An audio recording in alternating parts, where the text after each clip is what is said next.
Welcome to the Ageless Traveler, the #1 resource for active 60-plus travelers. Discover the most exciting destinations, the deepest discounts, and make new like-minded friends.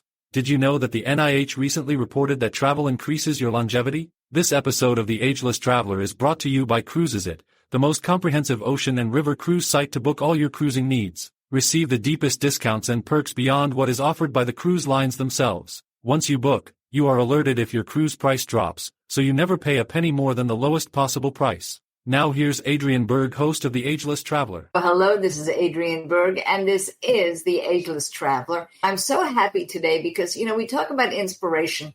We talk about how travel meshes with life purpose. We even talk about how you get healthier and even can live longer when you travel. Why? How does that happen? Well, today we have founder and CEO Jeannie Ralston of Next Tribe, and she kind of brings it all together. Travel, tourism, life purpose, and something very dear to my heart, seeing the world the way it really is, not the way the journalists, right, and the newspapers want you to see it, but exactly. The way it really is. So thank you, Jeannie, for being with us today. Well, first, thank you for having me. It's such an honor. And Next Tribe is a community where we provide travel for women over 45. And we are looking for women who just have a positive outlook about being this age. And we've found that as their attitude is positive, so is so much else in their life. And we are hoping to keep that going by encouraging people to connect on trips and with people in these destinations where we're going. It is exciting to hear it, but I have to tell you, 45 was more than 30 years ago for me. And, you're like moisturizers. Start when you're young. Yeah. Right? And by the time 30 or 75, you really have good skin. Yeah. It's the same thing. Start with your life purpose when you're in your 30s and your 40s. By the time you're 80, you got it made. Yeah. So some of the things, though, that inspired me to speak with you were the kind of trips you take. Let me give you an example. I actually have been to Cuba when you weren't supposed to go. I hopped on a Russian ship because I had an insight into what was going on. And let me tell you, some of it wasn't pretty at that time. It was very anti-American at that time, to be honest. But times have changed, and yet we kind of think they haven't. But when you go there and you see it and experience it for yourself, it's different. So tell us a little bit about that Cuba trip, which was so interesting to me. Yes. So I actually have been to Cuba many times beyond these trips with Next Tribe. I've been 3 other times, one in the early 90s when it was everything we did was on the black market. It was with my husband was a journalist, a photojournalist for National Geographic. I am a writer journalist by trade. Then I went again in 2017 during what they call the Obama bump, where things were opening up. We brought our sons there. And so I just adore Cuba. I mean, I just find it the most fascinating place because it's so close to our borders, 90 miles from Florida. 90 miles. But it's such a different world in every respect. And I started offering trips, Next Tribe trips to Cuba because I would see the way we thought about Cuba was just mired in the past. There's so much negativity directed towards that small little island. And it's like, what? And the people there were just amazing. I loved all the people I met. And I was like, that's not the Cuba that I experienced. I experienced generous hearted people, gorgeous art and music and dancing. And so I set up a time to bring women there. So we've done 2 big trips there. And we were there as the support of the Cuban people. And we got to meet so many people, so many women in, our similar age. And we found out how they live and how they endure when things get hard. And we brought, suitcases filled with things they could use, toiletries and medicines and clothes for children. And it's just, it was so eye-opening for everybody and just almost transforming because that idea that these people are so close to us, they're in our hemisphere, they're so close to us, and we want to embrace them. And so I think that's what travel does, is kind of opens your eyes to get past the facade of what we've been told, meet people ourselves to make up our own ideas and opinions. And that's important to me on every trip. We meet other women, we meet locals, we support women-owned businesses wherever we go. And that makes it more enriching for travelers and everybody. Well, I'll say a few words about Cuba, but I want to go on to another one with lots of baggage, and that is Mexico. For me, I'm a person of the world. I'm constantly being asked, aren't you afraid of this? Aren't you afraid of that? I'm not. Now, I don't know whether it's because I was born in Brooklyn when you're kind of born with your eyes open, but I don't think so.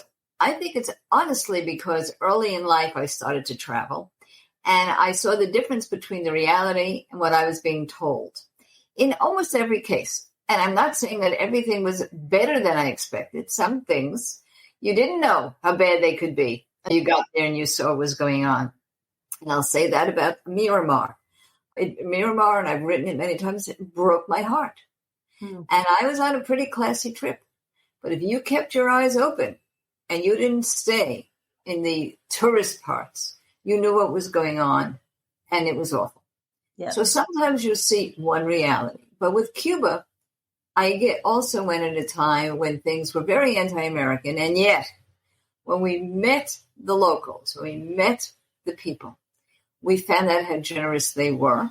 And then, of course, many of them, many years later, became what they called the boat people. They tried to get out. And we now know Cubans in our communities that are just the most industrious, hardworking people with the greatest of values. But you got to be there to see it. Now, Mexico.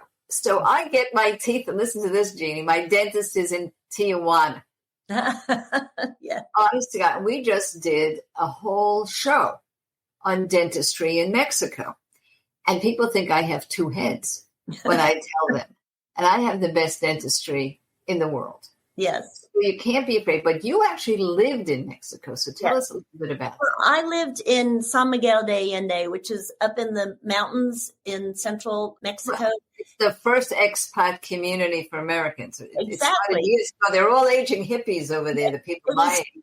It's just one of the most fascinating places in the world. I lived there for 4 years when my children were in grade school, and they became fluent. That's why my husband and I moved down there, so they become fluent, and they went to a bilingual school. I fell in love with Mexico there because it's such a rich culture of, food, the art, the fabrics, the colors, the traditions. Mexico is interesting in so many levels. First of all, the culture is fantastic, as you say.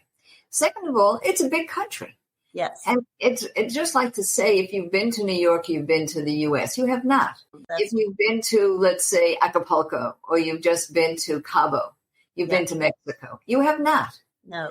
And each region is very different geographically. Even the way Spanish is spoken is different in different areas. The food is different. Yep. I have, because of where I live, I have many Mexican friends. And they will sit down at a Mexican restaurant and tell me that's not Mexican food. Yeah. So now I take groups of women to San Miguel de Allende during Dia de los Muertos, and it's just one of the most fascinating times for these women. People are blown away because we have a lot of fun. We drink margaritas. We do the Katrina parades. We do all the fun parts of the Dia de los Muertos. But there's another layer to it. We really start exploring a different perspective on death. One saying that I really like is like, don't be scared of dying. Be scared of not living, which I think is like for all of us to remember. And also the other thing is that you die twice, once when your body gives out, but the second time when the last person speaks your name. Yes, when you're forgotten. Forgotten. So that's why when we're doing our trips there, we make altars for our own loved ones, the travelers on the trip. We bring mementos. We get up and we talk about our loved ones who've passed, and it keeps them alive in our memories. We honor them. We talk about them. And we go see the at the cemeteries, the mariachis, the picnics, and so forth. It's about keeping those people who've passed, keeping them close, keeping them in your heart and in your family. And in your family, and they're not gone. They're physically gone, but their memory, their spirit still exists.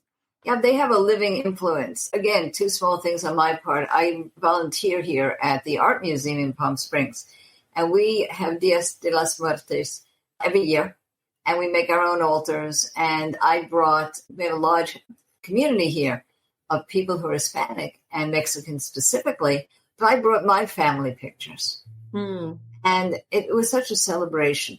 The same thing, for those of you who are interested in going to Mexico, one of my favorite places is Guanajuato. And Guanajuato, you actually see the mummies. Yes. And of course, being Mexican and being very good business people, as I said, they sell you little dolls, and they'll say, Mamea Señor, and they are actually selling these dolls, but they're works of art. Yes. Dolls are indeed works of art, and anybody who's bought them has cherished them and kept them, no doubt. But you can see that because it's an atmosphere where a body that has passed actually gets naturally mummified. Yes. There are caves where they have, instead of ground burials, they have their family, and they do go and they do celebrate. So there's a level of fear and even revulsion that we have from our culture to the dead that they have as loving and embracing. Yes. And it really shows you that people are all the same in some ways, but their cultures can be different. Now, right. When we come back, I'm going to be continuing to speak to Jeannie about her retreats. Now, this is a different kind of Next Tribe experience, and we will be talking about that in just a moment. So don't you guys go anywhere. We'll be right back.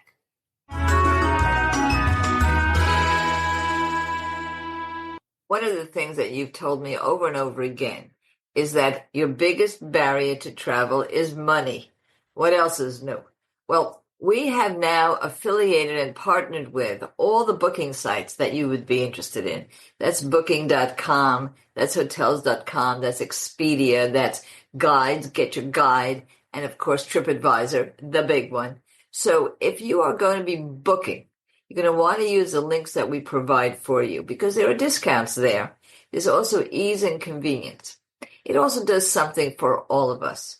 It is true, yes, I get a small donation in the event that you book through any of these sites, but I plow it right back in so that we can have more research, more clout in the world of anti-ageism and tourism, and get you even more discounts. So please use these because it'll be good for you and it'll be good for your family. And it really puts a lot more money in your pocket and makes life easy. How do you do that? Well, you simply go to our discount page on agelesstraveler.com/discounts. You'll see that also in the show notes. So use it and never stop traveling.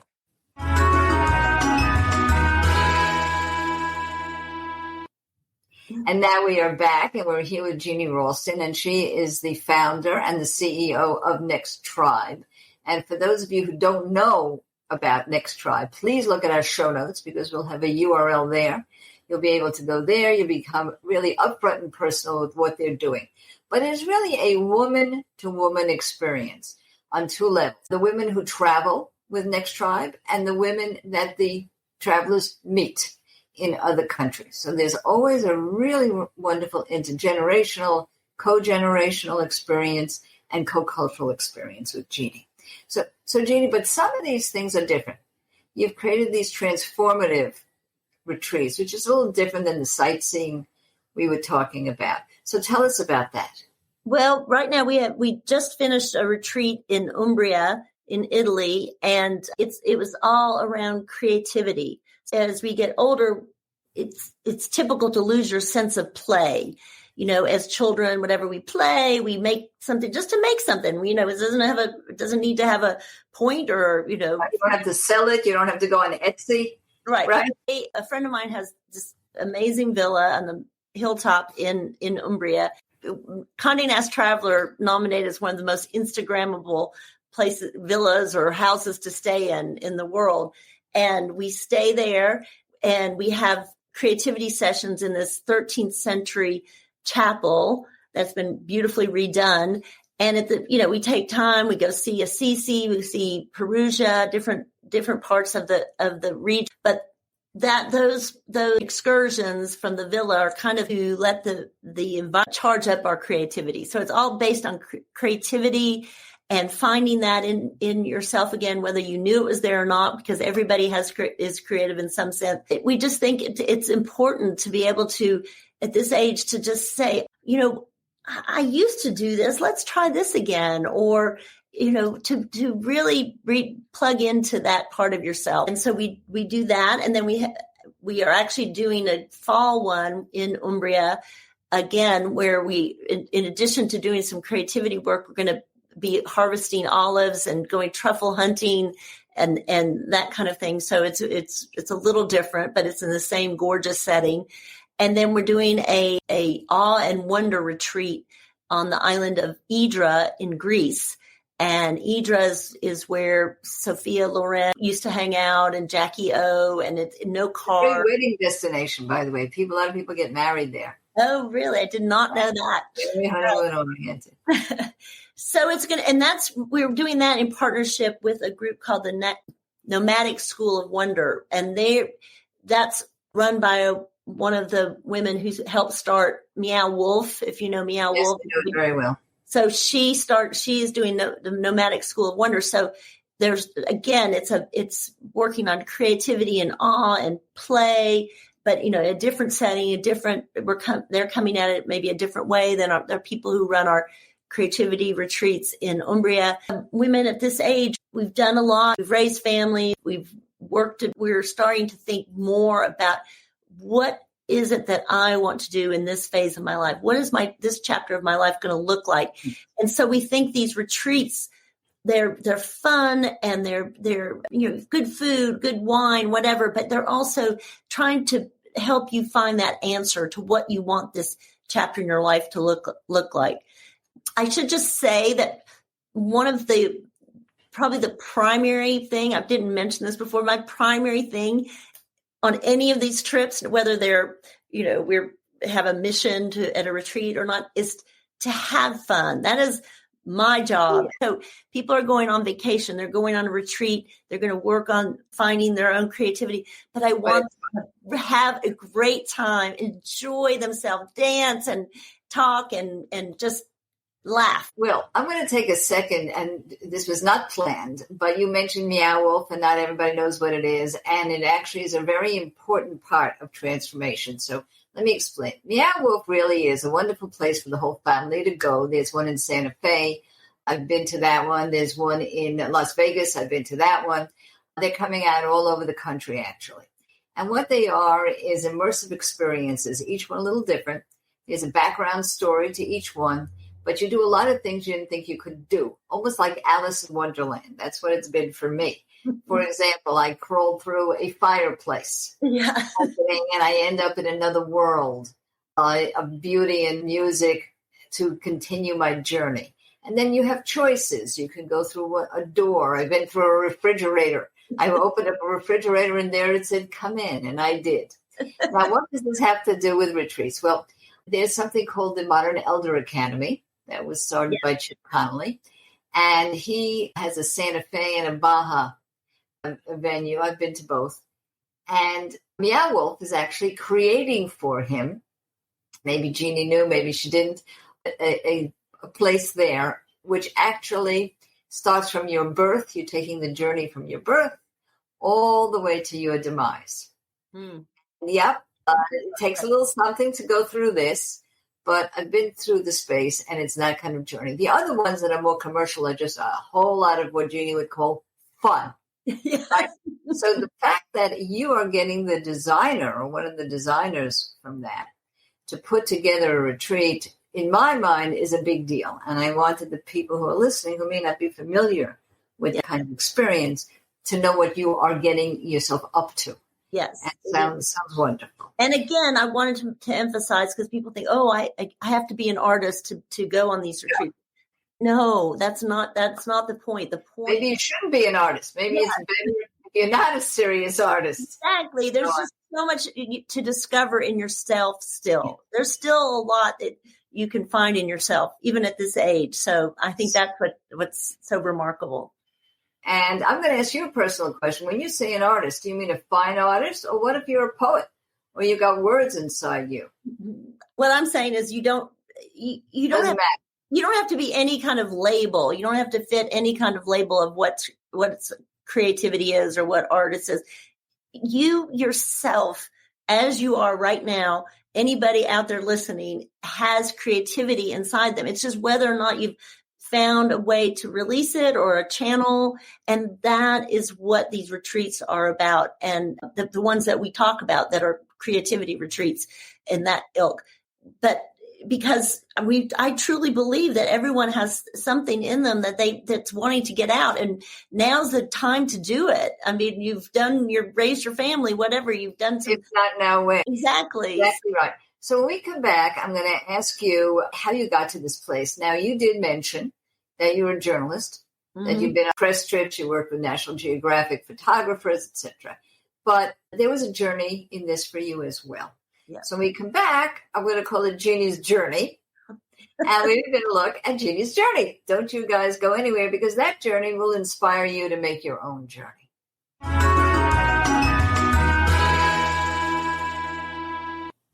If you've been thinking about a cruise, I've definitely got you covered with Cruises It. Now, we have just become affiliated with them. And who are they? Well, Cruises It is the top agency for all the main cruise lines and some of the less known cruise lines as well. Cruises It has access to booking space that's been open years in advance, so you can get the best cabins. That's just number one. But they also make the prices lower. The cruise lines give Cruises It their own exclusive agency discounts. And if you're not from the cruise line, they have their own agency discounts that would apply as well. So you get both any discounts you would normally get on the cruise line, plus additional discounts that are given exclusively to Cruises It because they bring in so much business. On top of all those discount perks, when you book with them, you get the best rate guaranteed. And this is because Cruise Fare Watch system takes place. Now, what Cruises It does is it tracks the pricing until the final payment date. So you keep in mind that to get the best rate guaranteed, you have to use my site. We have affiliated with them specifically. I sat down, I met with them in Tucson, Arizona. I met with Marianne Weather. We've now become good friends. She gave me a direct line, not only a link, which you can certainly use right away, but if you have questions, even a specific phone number. Cruises It offers this not just to anyone that is one of our followers, but if you have friends and family, you can bring them in too.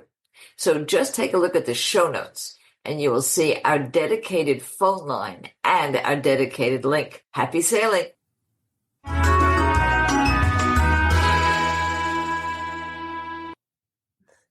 And now we are back, and we're speaking, as you know by now, with Jeannie Ralston, who's the founder and CEO of Next Tribe. You'll be able to get some information about her trips. You'll be able to get, of course, the URL for Next Tribe, see what it's all about. That's all in our show notes. And I'm going to ask you all to do the major thing that you need to do to really create a travel community through the Ageless Traveler. And that is simply go to agelesstraveler.com. Join our Facebook group. We call it a Facebook salon because people share with each other. And, of course, you'll also see in the show notes how to subscribe to our newsletter. And when you listen on Spotify or Apple, and you will be able to leave us a review and a recommendation. And that is how we grow. So thank you for doing all of those things, and you'll get all that information on the show notes. Now, we all have our journey, but you've kind of made journey into your travel purpose business for all of us. But tell us about your journey. Well, as I mentioned, I started as a writer, and most of my life, my adult life, I've been a writer. I'm also a mother of 2 kids, but I still wrote when they were growing up. And after the youngest went off to college, I was kind of, the freelancing journalism industry was on a downward nosedive. And I was like, what do I want to do now? I mean, my kids, I was a very active mother. I loved being a mother, a full-time mother. And I was like, what do I want to do? And so I originally started Next Tribe as a magazine for women over 45.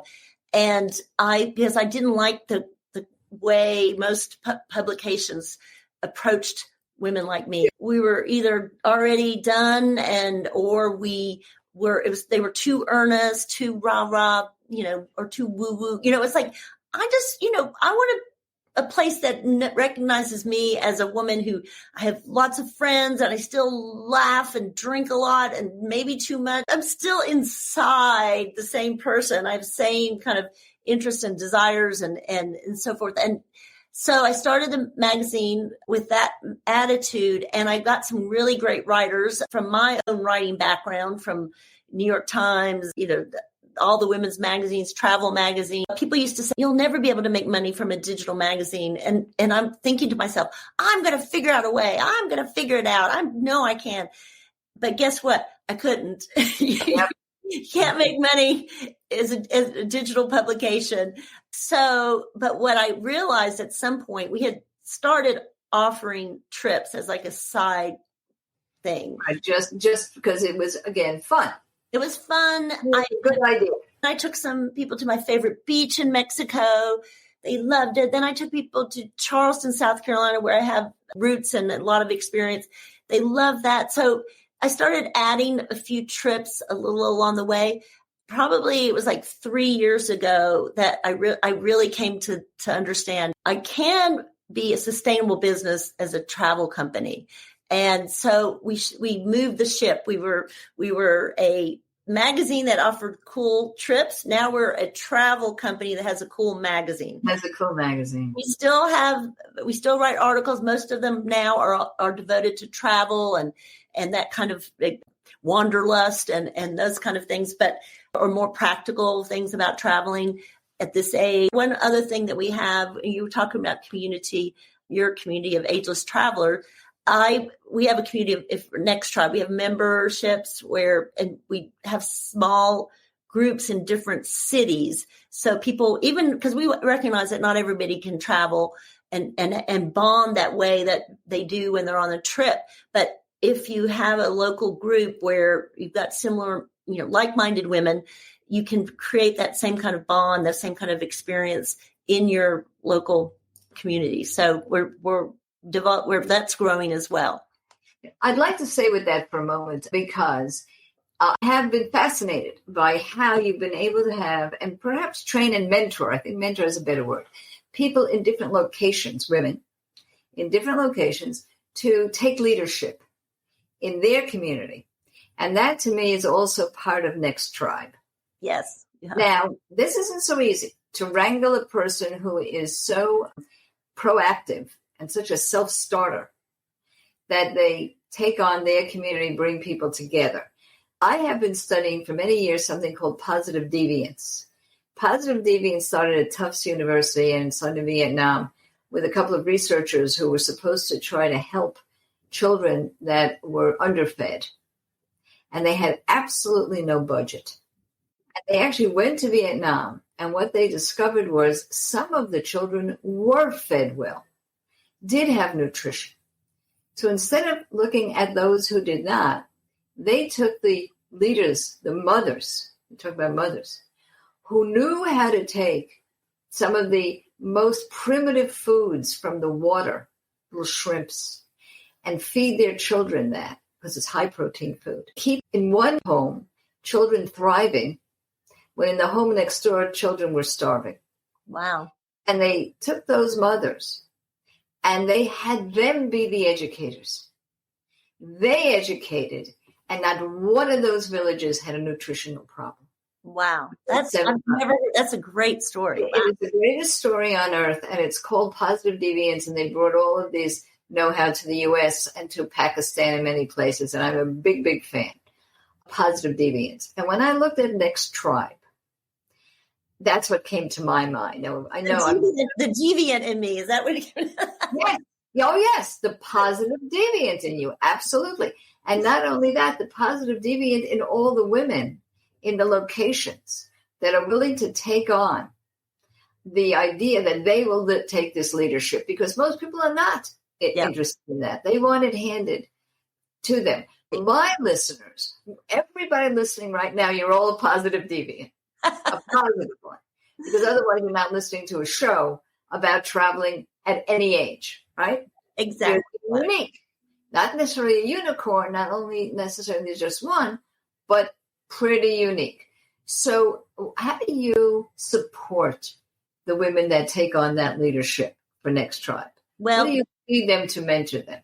First of all, we choose people because a lot of them can become apparent to us as we're traveling. We meet them on these trips and we see them kind of as women who, not that they want to be in charge, but they have great ideas, they have great enthusiasm, and they really understand what Next Tribe is and the potential.